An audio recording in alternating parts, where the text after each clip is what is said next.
Rev up your engine!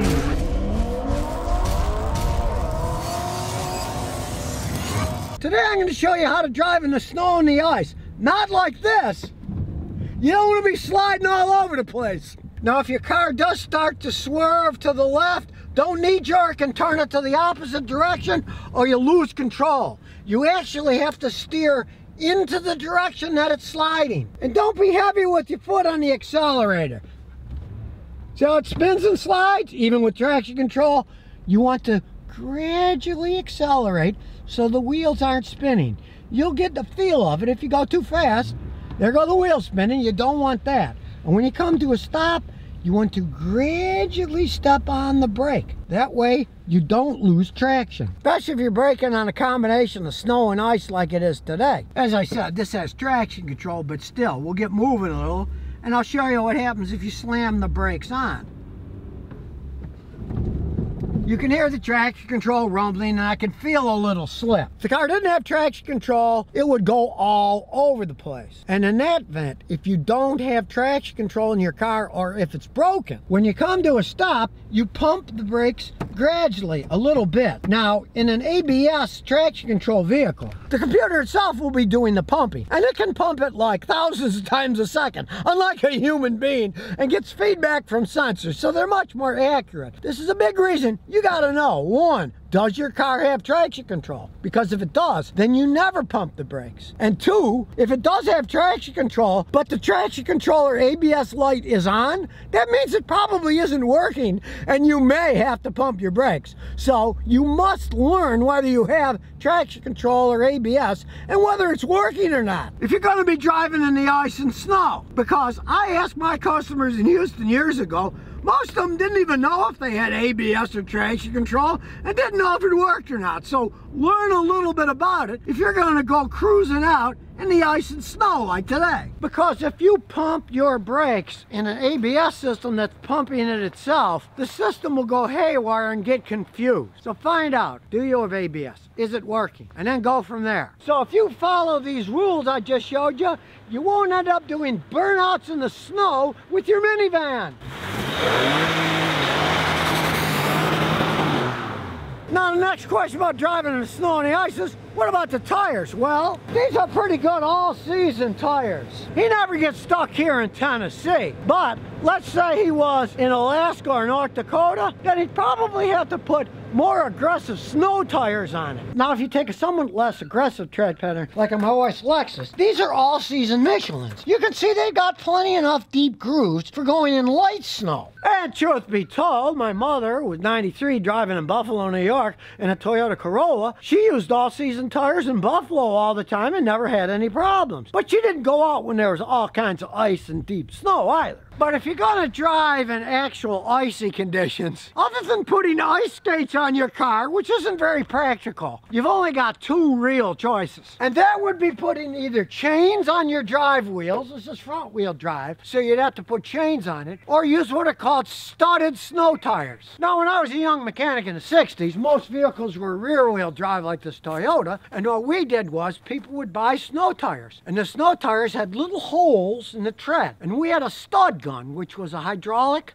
pneumatic gun that punched little steel studs into the holes of the tires. The tires were built with the holes. You weren't punching holes. You were just inserting the steel studs into it. And the steel studs can grip the ice just like the steel blade of an ice hockey skate. But as you can imagine, they got one big, gigantic downside, and that is when the snow and ice melts, those steel studs are going to eat the roads up, and it's even worse than that. On dry pavement, the steel studs, they will actually create slippage because it's the rubber tire on the road, the traction there, that stops the vehicle and makes it accelerate. If instead of rubber contacting the road, you got these steel studs, not only can it create sparks, but you'll skid because then you got steel on the road and it eats up the road, but it will also skid if you accelerate or brake harshly. And of course, putting tire chains on is a royal pain in the wazoo. When it's deep snow, you got to put the chains on, but then when it's gone, you got to take the chains off. They are chains after all. They they link on. You're not supposed to drive over 30 miles an hour in them, and of course, when you get to dry pavement by law, you got to take the stupid things off. A few years back, I took the kids to Lake Tahoe in the winter, and I was renting at the car rental place. They said, well, you got a choice. If you rent a regular two-wheel drive vehicle, you're going to have to also rent these chains and put the chains on when you're going through the mountains, but then when you're on the dry, you got to take them off. What a pain in the rear end, right? Or you can rent a four-wheel drive vehicle. Being lazy and being on vacation, I opted to rent a big F-150 four-wheel drive truck. I had no problems driving that thing. I was totally shocked at how well it went. It did have snow tires on all four wheels, I'll give it that, and it was four-wheel drive. You could put it in four-wheel drive low, four-wheel drive high, and I never got stuck. But I do have to say, with modern vehicles, like my son's Sienna van here, it's got traction control, it's front-wheel drive, it's not all-wheel drive,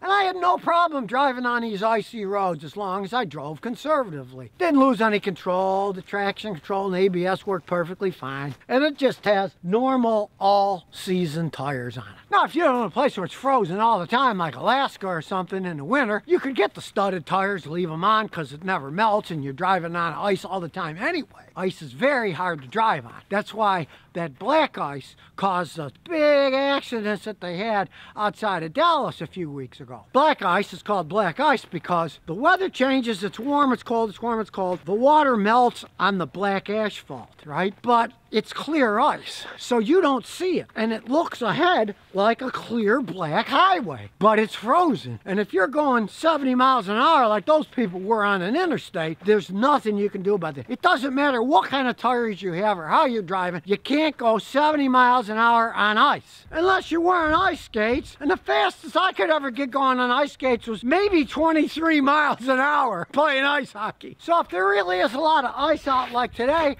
you're better off staying off the roads. You can't drive that fast safely on ice, no matter how good of a driver you think you are. That is just too slippery. Two worse ones, of course, are the black ice, where you can't even see it because the ice is clear, the road's black, especially at night. The headlights reflect off of it. Or like today here, where you might think, oh, it's just snow. Well, no. A little bit of snow.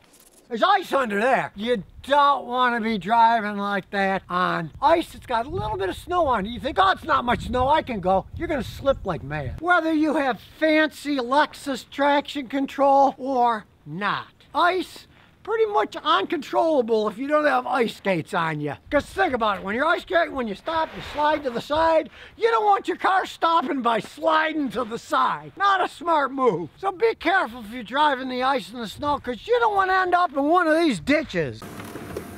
And here's some bonus questions and answers. Scotty, I'm 17 and got my license. My parents gave me their '02 automatic transmission Honda CR-V with 310,000 miles. Any advice to keep it running strong? My dad's a mechanic for Honda. All right, well, don't be like both of my sons. Both of my sons, I bought them Toyotas. I'm a mechanic and I like Toyotas. They destroyed them both in car accidents. So drive conservatively. Don't go wild and drive too fast. If you live where it snows, don't drive too fast. Snow and slide off the road. Take your time, change the oil regularly. Your father will tell you what to do to maintain it. The main thing is control your driving habits.